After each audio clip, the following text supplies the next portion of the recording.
오는 8월 24일은 후쿠시마 오염수 방류 1년이 되는 날입니다. 지난해 민주당은 후쿠시마 방류로 어민들이 다 죽는다 외치며 거리로 나가 규탄 대회를 열고 괴담을 퍼뜨렸습니다.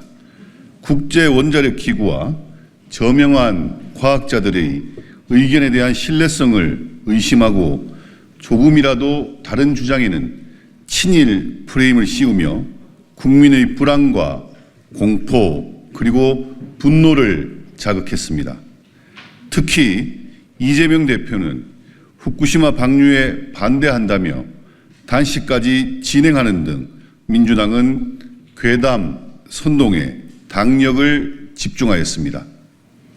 이후 천일염 사재기 사태가 발생하는 등 국민의 불안과 갈등은 커져만 갔습니다. 이 대표의 개인적 사법 리스크와 민주당의 전당대회 돈봉투 사건에 대한 국민적 관심을 후쿠시마 오염수 문제로 돌리는 데 성공했는지 모르겠지만 괴담에 대한 피해는 해양수산 분야를 생업으로 하는 우리 국민이 감당해야 했습니다.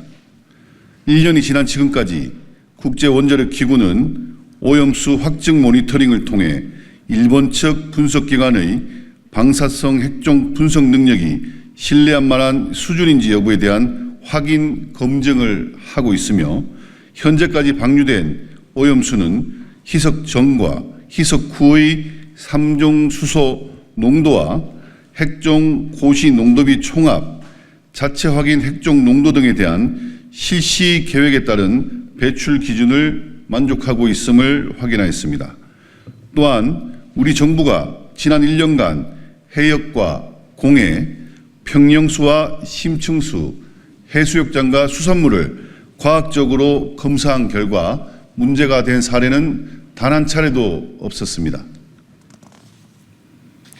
또한 수산물 소비 동향을 보면 후쿠시마 오염수 방류 이후 대형마트 매출액은 방류 후 11개월과 2021년에서 2023년까지 평년을 비교했을 때 7.5% 증가했으며 노량진 수산시장 매출액은 2023년 8월 오염수 방류 이후 오히려 증가했습니다.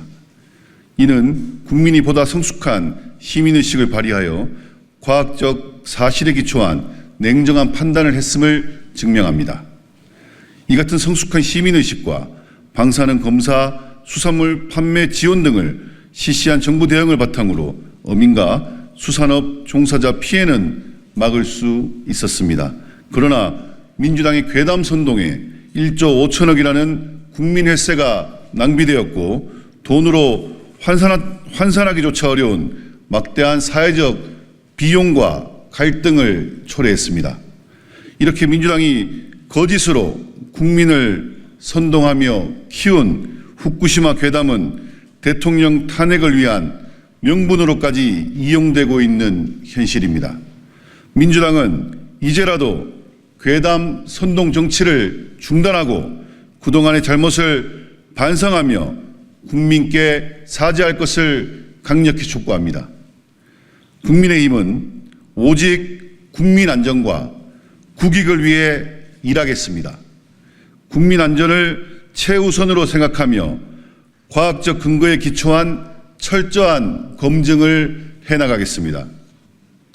그리고 만약 후쿠시마 오염수 방류로 인해 우리 국민의 생명과 안전 그리고 우리나라 경제에 그 어떠한 피해라도 발생한다면 일본 정부에 강력히 항의할 것입니다. 국민의힘 농해수위 의원들이 가장 먼저 나설 것입니다. 후쿠시마 오염수 방류를 면밀히 주시하겠습니다. 우리 바다와 수산물 안전을 지키기 위해 최선을 다할 것을 국민 여러분들께 약속드립니다.